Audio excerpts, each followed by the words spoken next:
Okay, hello everyone. My name is Randy Prairie. I'm from the Department of Sociology. I'm a master's student. My thesis looks to test something called the propaganda model, which is a model of the mass media that first appeared in an infamous book, which you may have heard of, called Manufacturing Consent by two authors, Noam Chomsky and Edward S. Herman.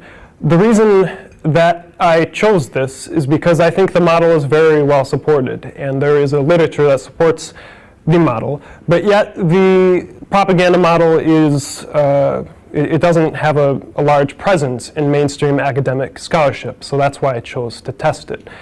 Now, the propaganda model predicts generally this, that the corporate media, the mainstream media, will tend to reflect the range of elite opinion in the country, and that's about it.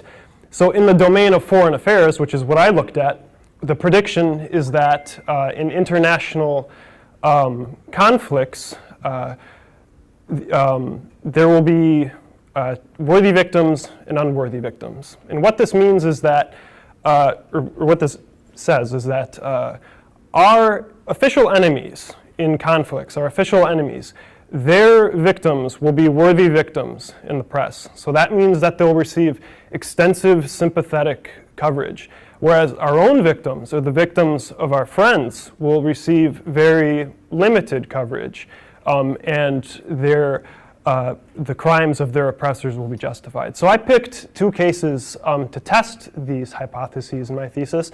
The first one was the 2011 NATO intervention in Libya, and the second one was the 2014 Israeli assault on Gaza, also known as Operation Protective Edge. And so what I found is this. In the case of Libya, Gaddafi's crimes received extensive coverage, and in fact, they were exaggerated. Gaddafi was described as a Hitler, as a Pol Pot, and what he was doing was described as genocide, even though that there was really no evidence that there was anything even close to a genocide occurring there. And moreover, the anti-Gaddafi opposition, their crimes were downplayed. In the case of Operation Protective Edge, just kind of wrapping up really quick, what I found was that even though Israel had killed about 2,500 people inside Gaza, they were described as protecting themselves or defending themselves from Hamas rockets. It's a very disproportional kind of defense, but that's how it was described.